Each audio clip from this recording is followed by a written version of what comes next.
raconter une histoire qui est arrivée il y a, je me rappelle, j'étais à l'écoute, hein, juste avant l'écoute, environ 35 ans. J'avais écouté un chiour, une fois un rave, il avait raconté une histoire, Hafle Vafele. Histoire qu'un homme, il doit la donner à tout le monde. Il raconte qu'il y avait un jour, il y avait un père, qui n'est pas religieux du tout. Vous savez, en Israël, il y a des gens, ils sont gauchistes, hein, complètement à la masse, les pauvres, que Dieu il les aide, qu'ils reviennent un peu au moins à la Torah, aimer Hachem, pas aller contre Hachem.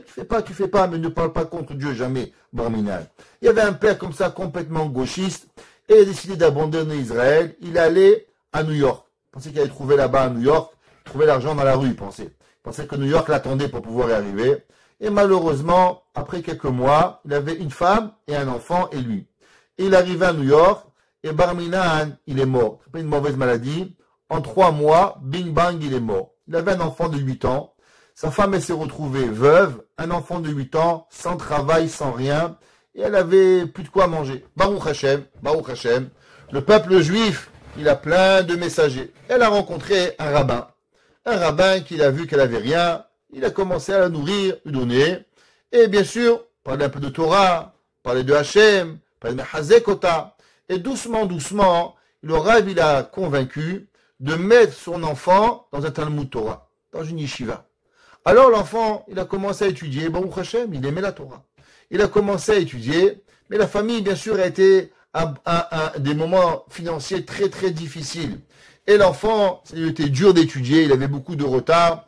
Alors tous les soirs, il devait réviser pour pouvoir suivre le cours. La Mishnah, la Gemara, le Chumash. Pas toutes les écoles ont fait une Mishnah en 6 mois. Une école normale, on fait une page de Gemara par semaine, on fait Chazara. Il y a des écoles aujourd'hui, plus on est nul, mieux c'est. C'est pas ça la Torah. Une école, elle doit donner aux enfants la volonté d'étudier, pas la nullité. La nullité, Baruch Hashem, c'est aux os. Les os, ils font rien. Les écoles doivent donner l'envie d'apprendre aux enfants. Alors, au passage. Alors, l'enfant, qu'est-ce qu'il va? Un soir, il avait une Bechina. Bechina, il avait un examen. Alors, il va chez sa maman, il dit, maman, demain, j'ai un examen de 10 pages de Gemara. Comment je vais faire ça? Sa mère, elle dit, tu connais pas mon fils? Il dit, regarde, maman, tous mes amis, ils ont un papa pour étudier. Moi, j'ai pas de papa. Et ceux qui ont leur papa, ils peuvent pas. Alors, on paye un rabbi. Mais nous, on n'a ni rabbi, ni papa. Qu'est-ce que tu veux que je fasse? La maman a été mitrasée, qui a dit, mon fils, regarde. Akadosh Baruch Hu, il abandonne jamais personne. Étudie ce que tu peux. Et avant de dormir, prie Hachem. Demande à Hachem qu'Hachem t'aide. Il n'y a rien d'autre à faire. Je peux pas te donner ce que j'ai pas. Je vais pas voler une banque. Je peux rien faire. Ce que j'ai, mon fils, je te donne. Toi et moi. Toi, tu pries. Moi, avant de dormir, je prie. Et en chambre, Hachem, il va t'aider, mon fils. Top. L'enfant, il va s'endormir. Et au milieu de sa nuit, qui c'est qui vient le voir? Son père. Mais là, son père, il avait une barbe. Et son père, il avait une kippa. Il dit, mon fils, pourquoi tu as pleuré? Il dit, pourquoi j'ai pleuré? Parce que tu m'as laissé. Je ne peux pas étudier. J'ai rien. Je vais devenir un Maharetz. Tous mes copains, ils vont avoir une bonne note. Et moi, parce que tu m'as laissé, alors je ne vais pas pouvoir étudier avec personne. Le père, il dit, mais pas de problème, mon fils. Viens, on va faire Chazara ensemble. On va étudier ensemble. Le fils lui dit, mais papa, tu sais pas lire.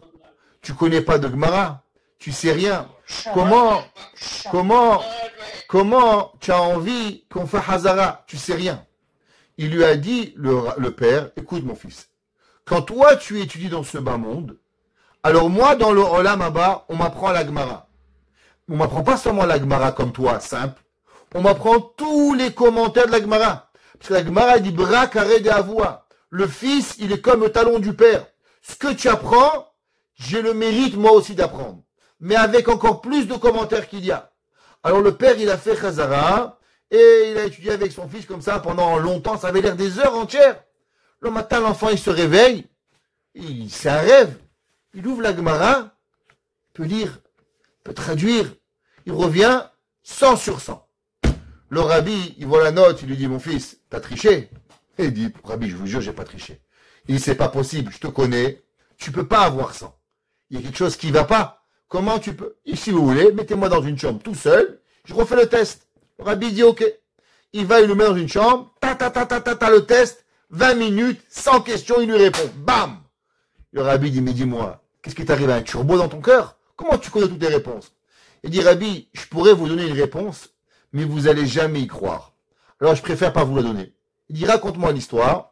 Et il lui a raconté l'histoire. Le rabbi tellement été impressionné, il est parti voir un grand rave. Et le rave, il lui a dit, personne ne peut comprendre les pleurs d'un orphelin. Le pleur d'un orphelin, dans le ciel, on peut lui amener son père. Et c'est Emet, qu'est-ce qu'il a dit? C'est que David Amelech, il a dit, Ve'eshmera toratecha tamid le'olam va'ed.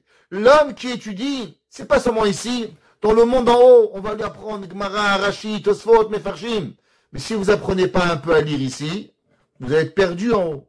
L'homme, il doit prier. Même David Amelech, il demandait à pouvoir comprendre.